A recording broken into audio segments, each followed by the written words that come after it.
परम श्रद्धेय पूज्य संतगण,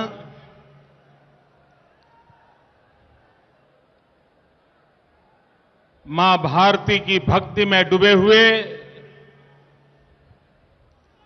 उपस्थित सभी महानुभाव,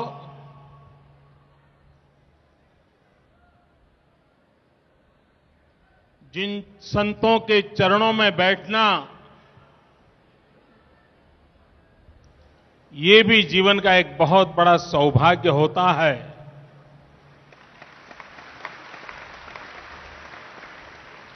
उन संतों के बगल में बैठने का जब अवसर आए तब बैठने वाले की हालत क्या हुई होगी, इसका आप अंदाज कर सकते हैं।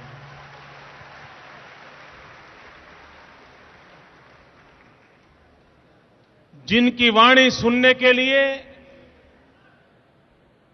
मीलों दूर से कष्ट उठा करके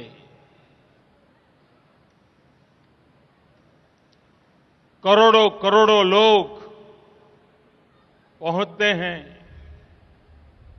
शब्द रूपी प्रसाद ग्रहण करने के लिए, तपस्या करते हैं।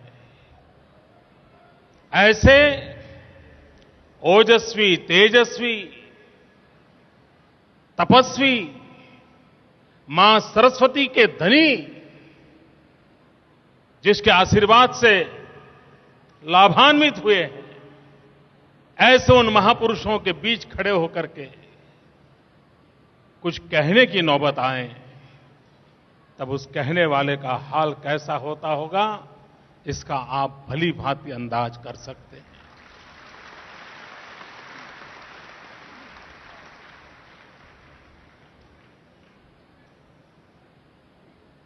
ईश्वर ने जब से मुझे दुनिया को जानने समझने का सामर्थ्य दिया, तब से जितने भी कुंभ के मेले हुए उस सब में मैं उपस्थित रहा और कभी यह भी सौभाग्य मिला था कि पूरा समय भी मैं रहा था। लेकिन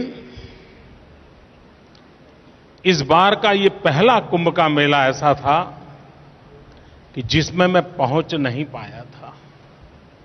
मन में कसक थी, एक पीड़ा थी कि मैं ये क्यों कर नहीं पाया।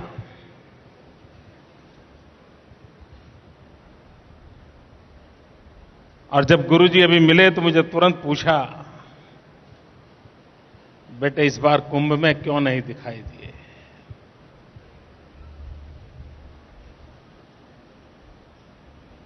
मन में कसक तो है, अभी भी है कि नहीं पहुंच पाया।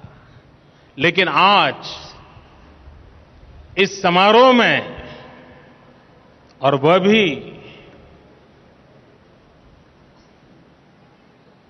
गंगा के तट पर, हरिद्वार की भूमि में, इसी पवित्र स्थल पर इन सभी संतों, आचार्यों, भगवंतों के दर्शन का मुझे सौभाग्य मिला। शायद ईश्वर की इच्छा होगी कि मेरी वो कसक कम हो, इसलिए ही ये कुछ व्यवस्था ईश्वर ने बनाई होगी। ये मेरा सौभाग्य है कि मुझे आज आप सबके बीच आपके चरणों में वंदन करने का अवसर मिला है। मैं एक बात यहां बताना चाहता हूं। हमारे देश में किसी के लिए कुछ भी कह देना ये बहुत आसान हो गया है।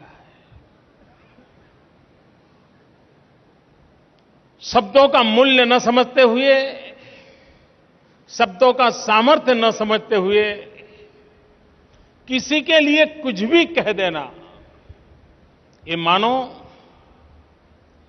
एक नया स्वभाव पनपा है। और इसलिए पता नहीं किस किस के लिए क्या क्या कहा गया होगा, लेकिन एक समृद्ध राज्य के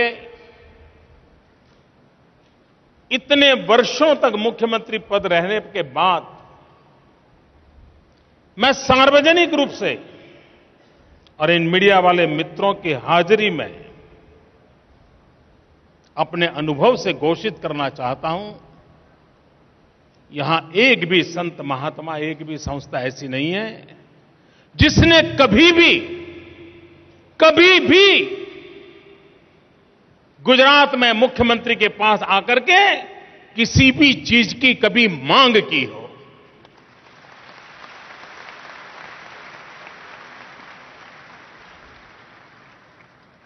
ये देने वाले लोग हैं, वरना आसानी से कह दिया जाता है। और इसलिए मैं आज बड़ी जिम्मेवारी के साथ ये कहना चाहता हूं, मेरे 12 साल के कार्यकाल में मुझे एक भी संत महात्मा, एक भी समाज को समर्पित व्यक्ति ऐसा मिला नहीं है जिसने सरकार से कुछ मांगा हो। बहुत लोग हो गए जिनको ये बात नजर आना मुश्किल है, और शायद संतों की शक्ति ऐसे चश्मों का निर्माण करें, ताकि ऐसे ऐनक का निर्माण करे कि ऐसे लोगों को कुछ सत्य दिखाई दे।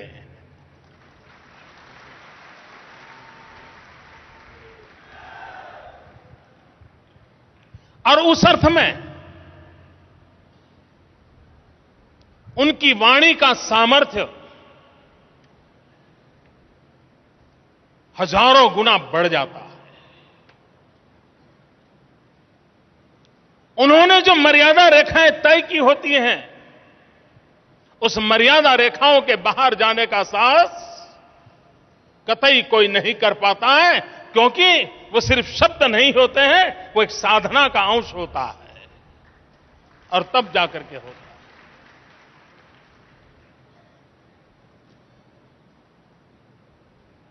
मैं बाबा रामदेव जी को सालों से जानता हूं, जब वो साइकिल पर घूमते थे तब से जानता हूं, और एक छोटी सी पुड़िया में से काजू का टुकड़ा देते थे, वो भी याद है।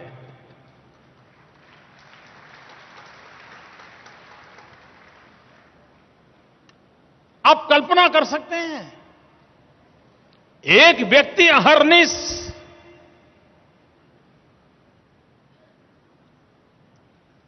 एक निष्ठ, अखंड, अविरत, वन लाइफ वन मिशन, इस तरह चरैवेति चरैवेति चरैवेति इस देश में लगातार भ्रमण करता रहे। प्रतिदिन 1.5, 2, 2.5 लाख लोगों को योग के माध्यम से स्वस्थ रहने के लिए प्रेरित करते रहे।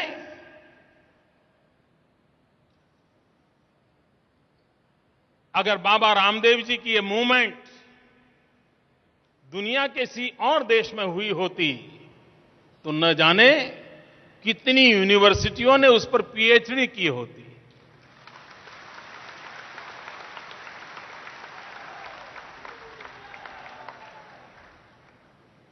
मैं Greenwich book of world record वालों को कहना चाहता हूं, आपने शायद अपने सारे रिकॉर्ड प्रस्थापित किए होंगे, लेकिन क्या कभी आपने इस रिकॉर्ड की तरफ ध्यान दिया है कि अपने इतने छोटे से कालखंड में एक व्यक्ति ने टीवी के माध्यम से नहीं, फोटो के माध्यम से नहीं, रेडियो के माध्यम से नहीं, टेक्नोलॉजी के माध्यम से नहीं,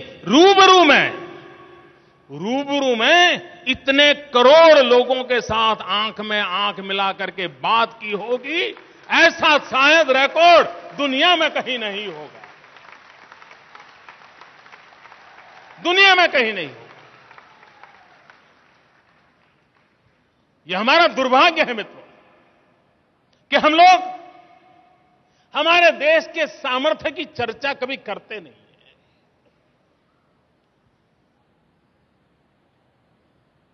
किसी ने कल्पना की है कुंभ के मेले की? कुंभ के मेले की व्यवस्था कितनी जबरदस्त होती है। वहां संतों महंतों के एक एक छोटे नगर बस जाते हैं और गंगा के किनारे पर हर दिन यूरोप का एक देश इकट्ठा हो, इतनी भीड़ जमा होती है, इतने भक्तों का जमघट जमा होता है। और उसके बाद भी न कोई मारधाड़, न कोई लूट, न कोई अकस्मात, न कोई मौत, न कोई बीमारी। और 2-2, 3-3 महीने तक बिना किसी आमंत्रण के, बिना किसी सूचना के करोड़ों करोड़ों लोग पहुंचते हैं। क्या किसी मैनेजमेंट गुरु ने सोचा है कि दुनिया को मैनेजमेंट पढ़ाने वालों ने कभी सोचा है ये कौन सी मैनेजमेंट है, ये कौन सी व्यवस्था है? ये संत शक्ति के सामर्थ्य और सहस्त्रों वर्ष की परंपरा का परिणाम है। लेकिन हम स्वाभिमान खो चुके हैं। आत्मगौरव के साथ दुनिया में आंख मिला करके हमारे सामर्थ्य का परिचय कराने का आदत छूट गई है गुलामी के कालखंड के कारण। और तब जाकर के उस चेतना को विश्व के सामने प्रस्तुत करना हर भारतवासी का सपना हो, बहुत स्वाभाविक है। और मैं भी एक हिंदुस्तान के छोटे बच्चे के नाते उन महापुरुषों के शब्दों पर भरोसा करता हूं।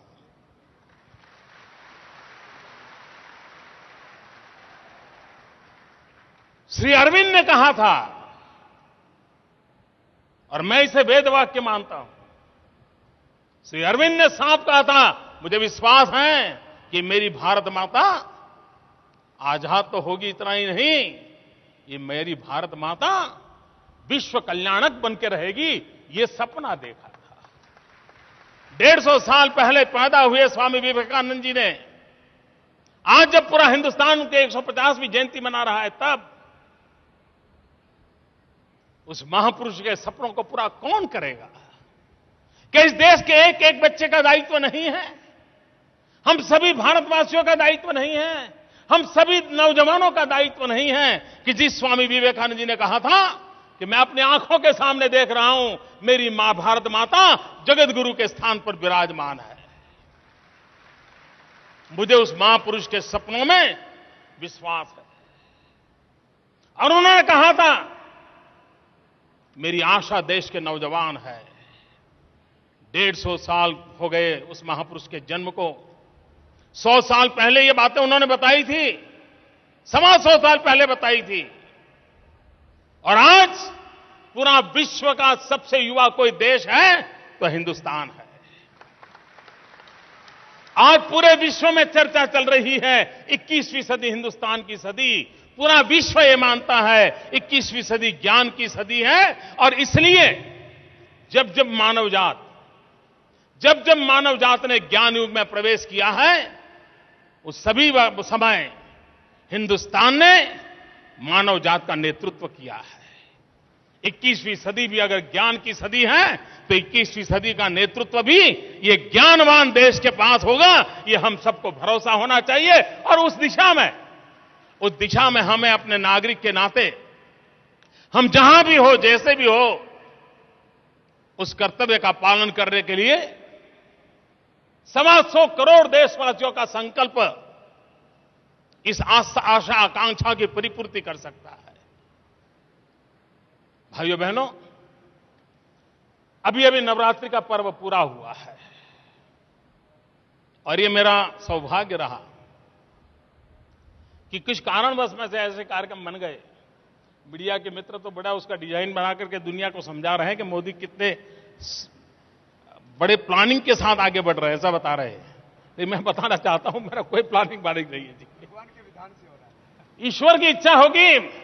मेरा मन करता था बड़े दिनों से कि मां काली के पास चला जाऊं, बेलूर मठ में चला जाऊं, जिन संतों के साथ बचपन बिताया था, एक बार फिर उनके बाद चला जाऊं। और कुछ दिन पहले मैं बंगाल कलकत्ता गया, मां काली के पास गया, रामकृष्ण परमहंस की उस पवित्र भूमि पर गया, बेलूर मठ गया, संतों के बीच समय बिताया। बाद में सूचना आई केरल से, नारायण गुरु की उस पवित्र परंपरा के पास दर्शन करने का अवसर आया और नारायण गुरु ने अपना पूरा जीवन वंचितों के, दलितों के लिए, पीड़ितों के लिए, शोषितों के लिए, समाज के निम्न स्तर की भलाई के लिए लगाया था और शिक्षा का ऐसी आह्लेख जगाई थी 100 साल पहले। एक संत ने शिक्षा की आह्लेख जगाई थी और उस संत की तपस्या का परिणाम है कि आज पूरे हिंदुस्तान में सर्वाधिक शिक्षा कहीं है तो उस प्रदेश का नाम केरला है। संत का प्रताप। और आज दक्षिण से निकल करके सीधा हिमालय की गोद में, गंगा के चरणों में बाबा रामदेव जी जिस नई आचार्य कुल की परंपरा को, गुरुकुल को शुरू कर रहे हैं, आचार्य कुल को शुरू कर रहे हैं, ऐसे एक पवित्र कार्य में जुड़ने का मुझे सौभाग्य मिला है।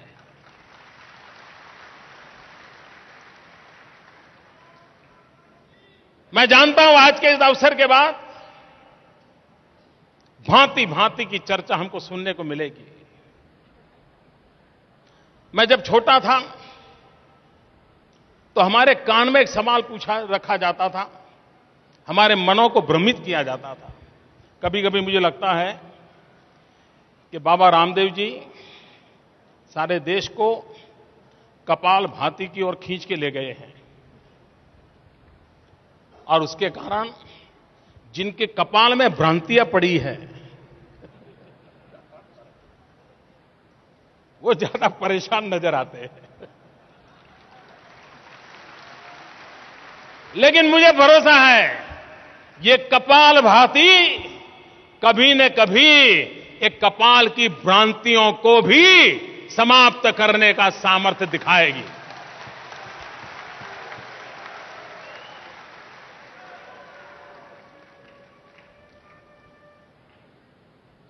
हम बात बचपन में क्या सुनते थे, हर कोई बोलता था और मैं समझ नहीं पाता था ये लोग क्यों बोलते थे ऐसा। मुझे अभी भी मेरे मन में है, क्योंकि मैं बचपन से किसी संत को देखता था तो बड़ी जिज्ञासा होती थी। जब मैं उनसे सवाल पूछने के लिए चला जाता था, कहीं मंदिर में रुके हैं तो खाने वाने का पूछने चला जाता, मेरा अपनी एक रुचि थी।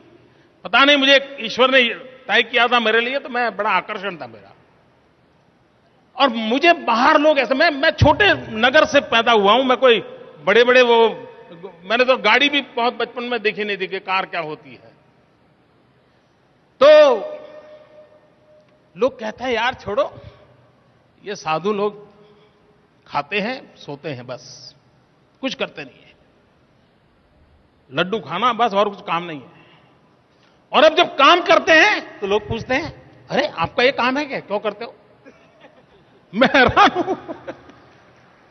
बाबा रामदेव जी को सबसे बड़ा सवाल यह है कि आप ये सब करते क्यों? पहले लोग पूछते थे करते क्यों नहीं हो, अब पूछते हैं करते क्यों हो।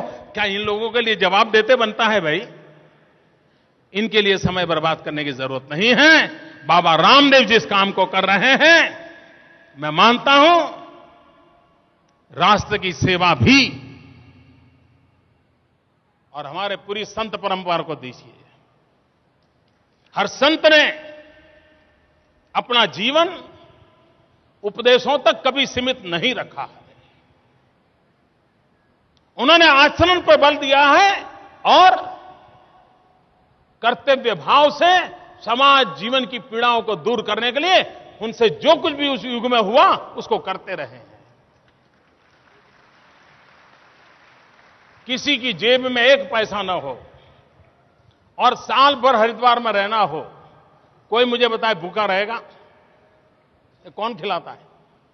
ये खिलाने वाले कौन है? यही छोटे मोटे संत हैं जो अपने यहां से किसी भूखे को जाने नहीं देते।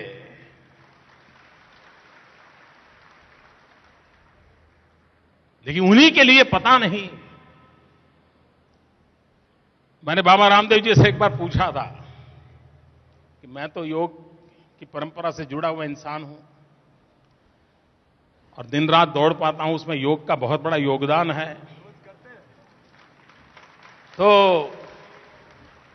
मैंने उनको पूछा एक बार, मैंने कहा योग से ऊर्जा प्राप्त होती है, स्वस्थता प्राप्त होती है, उमंग रहता है तो सब है, लेकिन चारों तरफ से जब इतनी यातनाएं आती हो उसको झेलने की ताकत कहां से आती है तो बताओ।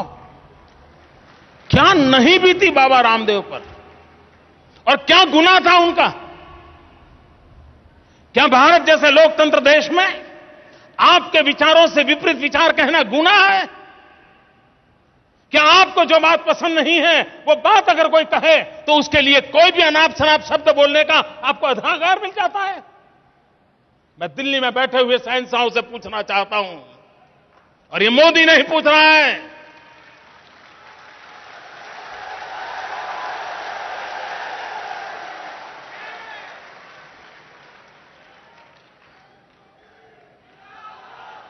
देश के लिए, भलाई के लिए भक्तिपूर्वक जुल्म के सामने जूझने वाली और जुल्म के सामने न झुकने वाली माता राजबाला चिक चिक करके पूछ रही है, दिल्ली के शहंशाहों का जवाब मांग रही है।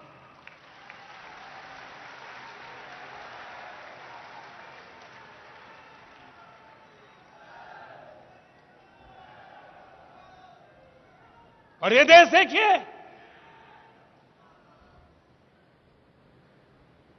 और कुछ लोगों को लगता था कि दमन के दौर से दुनिया को दबोच दिया जा सकता है। ये लोग कान खोल करके सुन ले, अंग्रेजी सल्तनत भी कभी किसी को दबोच नहीं पाई। आप लोगों की ताकत क्या है?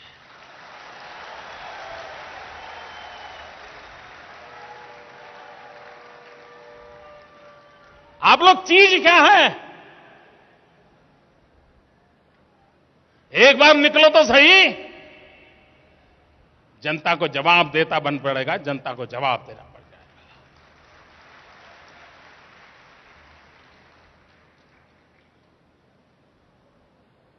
मित्रों, मैं साफ मानता हूं कि बाबा रामदेव आज जो कुछ भी कर रहे हैं, मैं नहीं मानता हूं कोई योजना से कर रहे हैं। वे निकले थे तो नागरिकों की स्वस्थता के लिए, वो निकले थे योग के माध्यम से गरीब आदमी अपने आप को स्वस्थ रख सके। वो निकले थे, ये महंगी दवा गरीब को बचा नहीं सकती है, योग बचा सकता है, इसलिए निकले थे। लेकिन 10 साल लगातार भ्रमण करते करते उन्होंने देखा कि नागरिक के स्वास्थ्य का जितना संकट है उससे ज्यादा राष्ट्र के स्वास्थ्य का संकट है, और तब जाकर के उन्होंने राष्ट्र के लिए आवाज उठाना शुरू किया।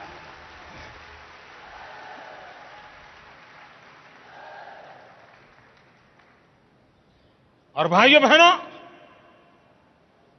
इसमें एक सच्चाई है।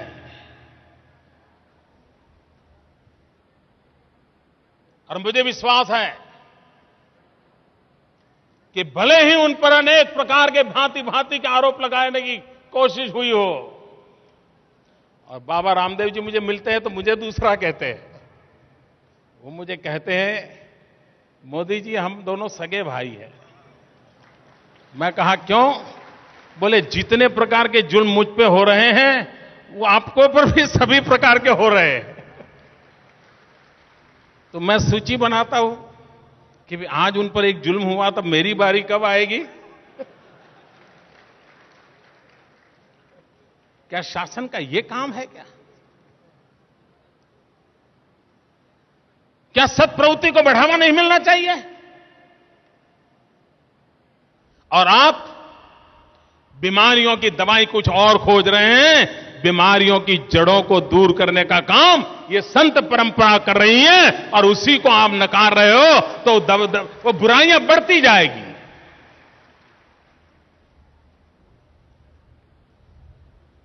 श्रेष्ठ क्या है, उत्तम क्या है, रास्ता क्या है, इसको नकारने से काम नहीं चलता है। भाइयों बहनों, इस देश में एक ऐसा छोटा सा वर्ग है जो ये मानता है कि हिंदुस्तान का जन्म 15 अगस्त 1947 को हुआ है, और जो लोग ये मानते हैं कि हिंदुस्तान 15 अगस्त को पैदा हुआ, वो सारे गलत रास्ते पर जाते हैं। लेकिन जो मानते हैं ये सहस्त्रों वर्ष पुराना एक महान सांस्कृतिक धरोहर से समय के हर पहलू को अनुभव करते हुए, कठिनाइयों से रास्ता खोजते हुए, विश्व कल्याण की कामना करते हुए आगे जा रहा एक समाज है। और तभी तो विश्व की अनेक हस्तियां मिटने के बाद भी हमारी हस्ती मिटती नहीं है। जिन चीजों से हम खत्म नहीं हुए हैं, जिसने हमें बचाए रखा है, उनको बचाना ये हम लोगों का दायित्व बन जाता है। अगर हम उसे खो देंगे,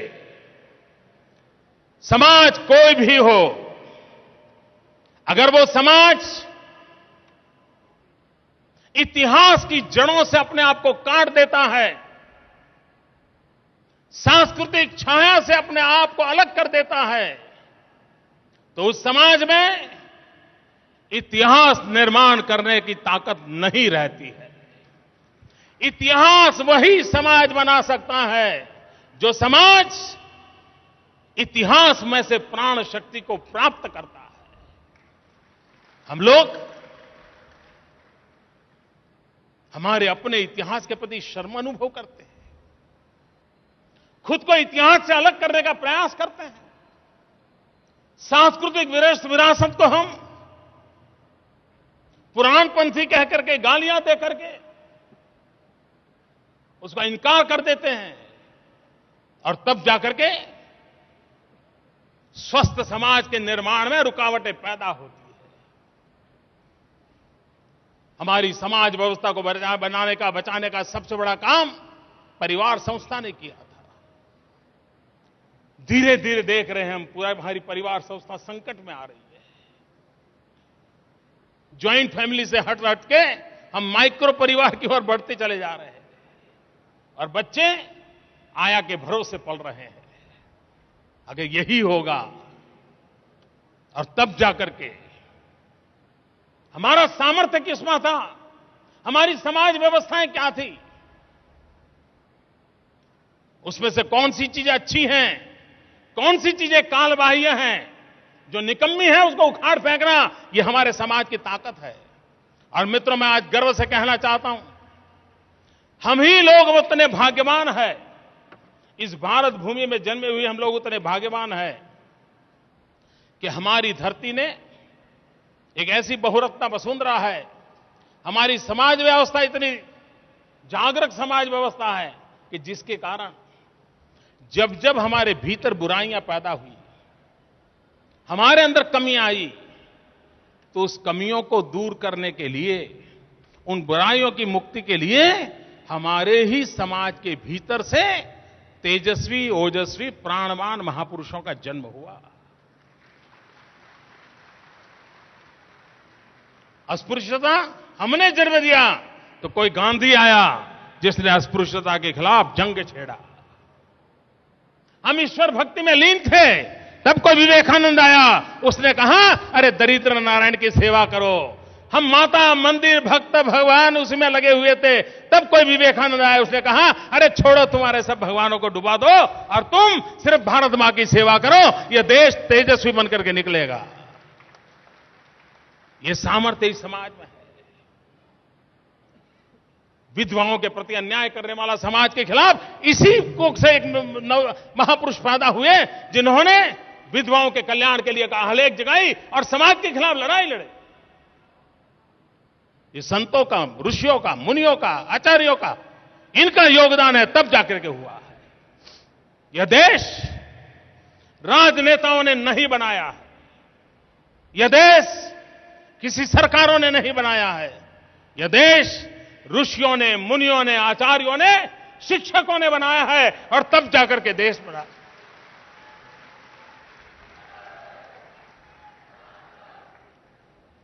सारी चीजें राज्य के आसपास इर्द गिर्द हमने इकट्ठी कर दी हैं और इन सारी शक्तियों को हमने नकार दिया है। आवश्यकता है इन सभी शक्तियों को जोड़ें, सत शक्तियों का मिलन हो, सत संकल्प के साथ सत शक्तियां सतपथ पर चलें तो दुनिया की कोई ताकत नहीं है कि इस भारत महामाता को जगत गुरु बनने से रोक सकती है। भाइयों बहनों, मैं बहुत आशावादी व्यक्ति हूं। विश्वास मेरी रगों में दौड़ता है। मेरा पसीना विकास मंत्र से पुलकित होता है और इसलिए मैं कहता हूं, मैं गुजरात के अनुभव से कहता हूं, मैं तो निराश होने का कोई कारण नहीं है। मुझे याद है 2001 में जब गुजरात में भयंकर भूकंप आया, सारा विश्व कहता था कि गुजरात मौत की चादर ओढ़ करके सोया है। अब गुजरात खड़ा नहीं हो सकता, अब गुजरात की कोई चलेगी नहीं, हो गया, अध्याय पूरा हो गया। जो गुजरात के लिए अच्छा चाहते थे वो भी दुखी थे। उनको भी लगता था परमात्मा ने इतना बड़ा कहर क्यों किया, लेकिन वही गुजरात ने दिखाया।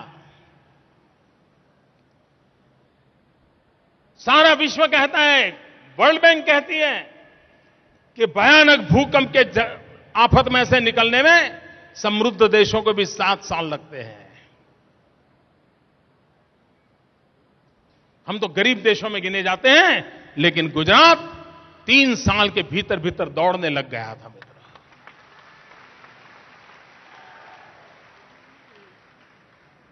और मित्रों, मैं साफ साफ कहना चाहता हूं, आज जो विश्व भर में गुजरात के विकास की चर्चा हो रही है, आज विश्व भर में गुजरात के प्रति एक संतोष का भाव प्रकट हो रहा है, उसका कारण नरेंद्र मोदी नहीं है, नहीं है, नहीं है। अगर उसके यशभागी कोई है तो 6 करोड़ गुजरातियों का पुरुषार्थ है। अगर 6 करोड़ गुजरातियों का पुरुषार्थ विश्व के सामने एक आदर्श पैदा कर सकता है, तो 125 करोड़ हिंदुस्तानियों का पुरुषार्थ पूरे विश्व में एक नई चेतना प्रगटा सकता है। इस विश्वास को लेकर के आगे बढ़ना चाहिए।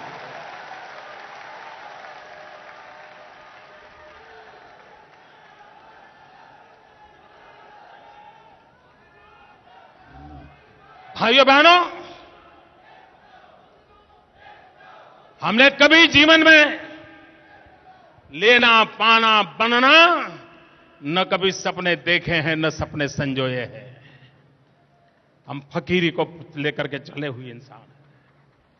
कल क्या था?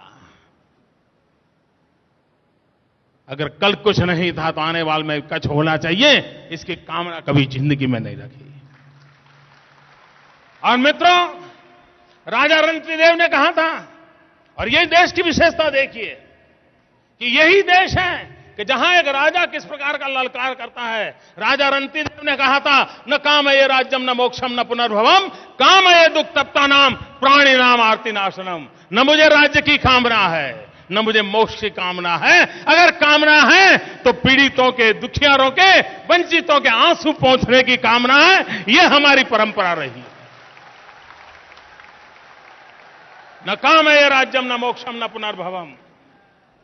हम उस परंपरा से निकले हैं जिसने हमें सिखाया है, तेन तख्ते न भूंजी था। हम उस परंपरा से निकले हैं। कुछ लोग हमारे इरादों पर शक करते हैं, अपने पर आए ऐसी दीवारें खड़ने की कोशिश करते हैं। मैं उन सबको कहना चाहता हूं, मैं उस परंपरा में पला हूं,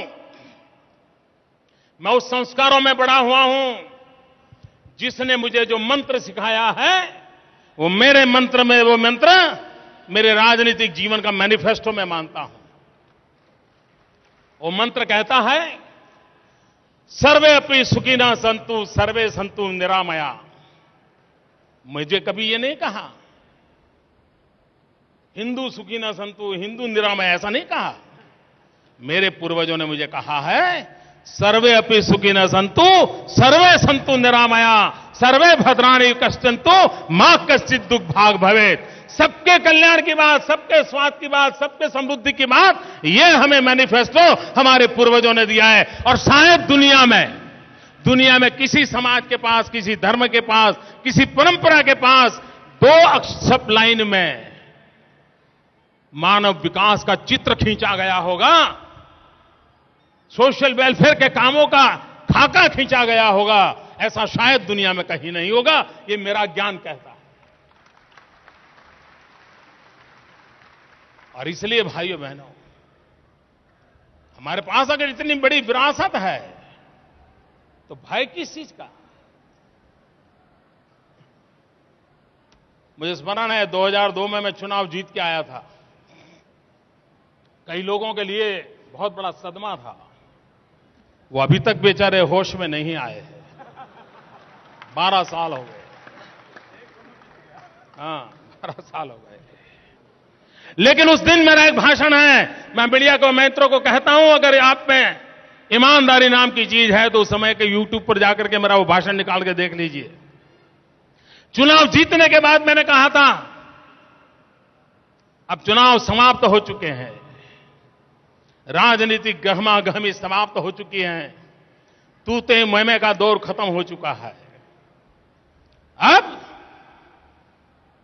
हम सबको मिलकर के गुजरात को आगे बढ़ाना है।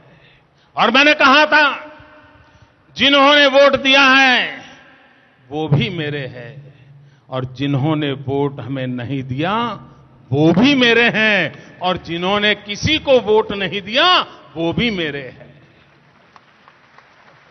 मैंने ये भी कहा था, अभयम मेरा शब्द था उस दिन का भाषण में। 2002 के उस माहौल में ये संतों की कृपा रही है, इन्हीं की शिक्षा दीक्षा रही है। उस माहौल में भी, इतने विकट वातावरण में भी ईश्वर ने मेरे मुंह से एक शब्द निकाला था, और मैंने कहा था, अब सरकार बन चुकी थी, मेरा एक ही मंत्र है, अभयम।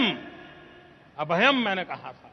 भाइयों बहनों, आज 12 साल हो गए जो गुजरात के अंदर आए दिन दंगे होते थे, निर्दोषों को मौत के घाट उतार दिया जाता था। आज 12 साल हो गए,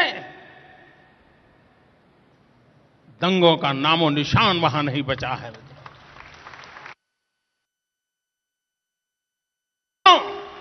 सर्वे अपि सुखिनः सन्तु, सर्वे सन्तु निरामया, ये मंत्र की साधना की है, तब जाकर के होता है। और इसलिए भाइयों बहनों कहना मैं चाहता हूं कि एक छोटी सी जमात इस राष्ट्र की मूल धारा को ललकारती रही है, हमने उसकी अनदेखी की है, उसके कारण हमें बहुत भुगतना पड़ा है। वो छोटी सी क्यों न हो, लेकिन हमने सात्विक शक्ति को इतनी उभारनी होगी ताकि इस प्रकार की विकृतियां अपने आप नष्ट हो जाए। और आयुर्वेद तो यही कहता है। और आज बहुत बड़ी सेवा की है आचार्य जी ने, इतने बड़े ग्रंथ दिए हैं। देखिए, एक जमाना था हमारे यहां संतों ने, सारा विज्ञान ऋषियों के द्वारा आया हुआ है। ऋषि मुनि हमारे जंगलों में तपस्या करते थे, उसी से तो ग्रंथ बने थे। उसी परंपरा की एक छोटी सी कड़ी आज इस भूमि पर इतने समृद्ध ग्रंथों का लोकार्पण हो रहा है।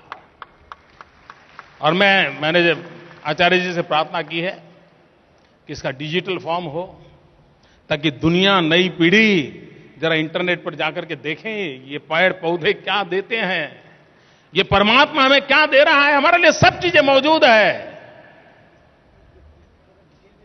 उसको जोड़ने का काम आचार्य जी ने ग्रंथों के द्वारा किया है।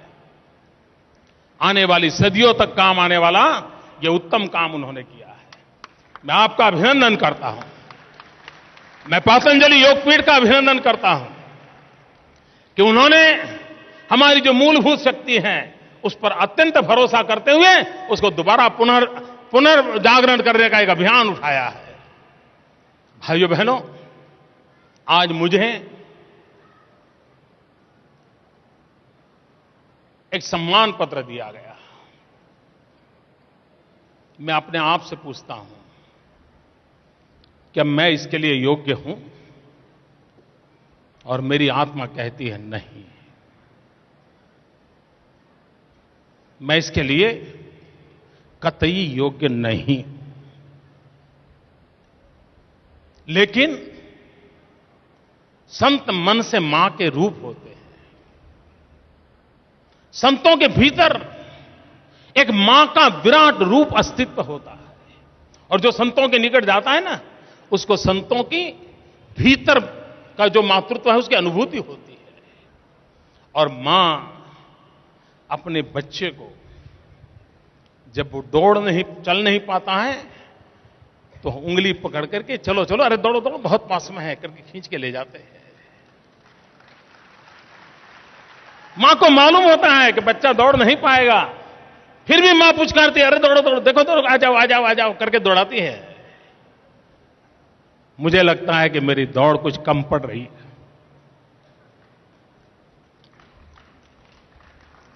मुझे लगता है कि अभी भी मुझ में कुछ कमियां हैं।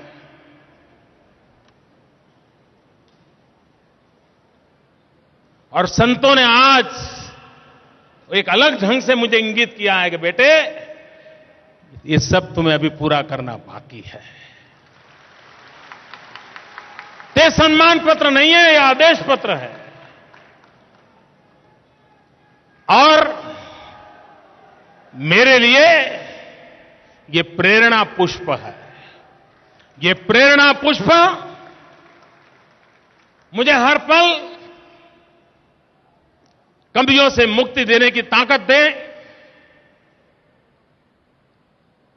और मैं संतों से खुलेआम कहता हूं, बुरा मत मानना संतों,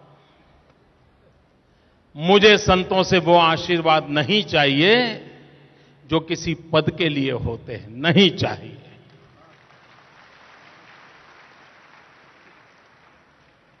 हम उसके लिए पैदा नहीं हुए। मुझे संतों से आशीर्वाद चाहिए, इसलिए चाहिए कि मैं कभी कुछ गलत न कर दूं।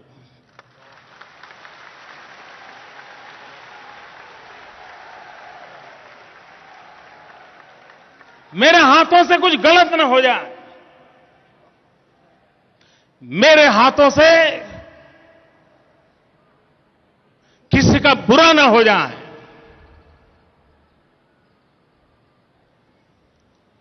संत मुझे वो आशीर्वाद दें,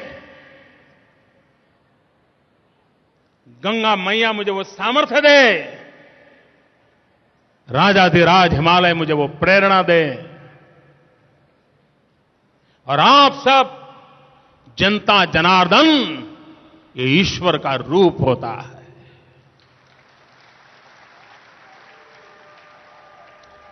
मैं उस के चरणों में नतमस्तक होता हूं, मैं ईश्वर के चरणों में नमन करता हूं। और ताकि 125 करोड़ नागरिकों की तरह एक नागरिक के नाते हम भी कभी भी किसी का कोई बुरा न करें, किसी के लिए बुरा न सोचें। और जो महान कार्य के लिए यज्ञ चल रहे हैं, आप देखिए कितनी बड़ी शिक्षा संस्थाएं चलाते हैं। मैं तो यहां हरिद्वार की धरती पर किसी शुभ अवसर पर बाबा रामदेव जी से प्रार्थना करता हूं कि हिंदुस्तान में जो संतों के द्वारा शिक्षा के काम हो रहे हैं, एक बार यहीं पर उनका सबसे बड़ा मेला लगना चाहिए। और लोग देखें, कोई 5 लाख बच्चों को पढ़ा रहा है, कोई 2 लाख बच्चों को पढ़ा रहा है, और सब संस्कार और शिक्षण का दोनों की चिंता करते हैं। ये छोटे काम नहीं है मित्रों, ये राष्ट्र निर्माण की अमूल्य सेवा है जो इन महापुरुषों के द्वारा हो रही है। हम कम से कम देखें तो सही, समझे तो सही, उनका गौरवगान तो करें। पर नहीं, अगर उनकी राजनीति में उठापटक में कुछ मेल नहीं बैठता है तो उसको पता नहीं क्या कुछ कह देते हैं। मैं हैरान हूं, बाबा रामदेव के लिए क्या क्या शब्द प्रयोग किए लोग, क्या शब्द प्रयोग, मैं सोच नहीं सकता मित्रों। बड़ी पीड़ा होती है मन में। ईश्वर से हम प्रार्थना करें कि हम सत्शक्ति के लिए जिएं, हम सत्संकल्प के लिए आगे बढ़ें और स्वामी विवेकानंद जी 150वीं जयंती के निमित्त उनके सपनों को पूर्ण करने के लिए, ऐसा भारत बनाने के लिए पूरी शक्ति और सामर्थ्य का अनुभव करें। इसी एक प्रार्थना के साथ फिर एक बार मैं इस अवसर पर मुझे आने का अवसर मिला, जीवन की धन्यता के साथ उस ऋण को स्वीकार करते हुए मैं सभी के चरणों में वंदन करते हुए अपनी वाणी को विराम देता हूं। भारत माता की जय।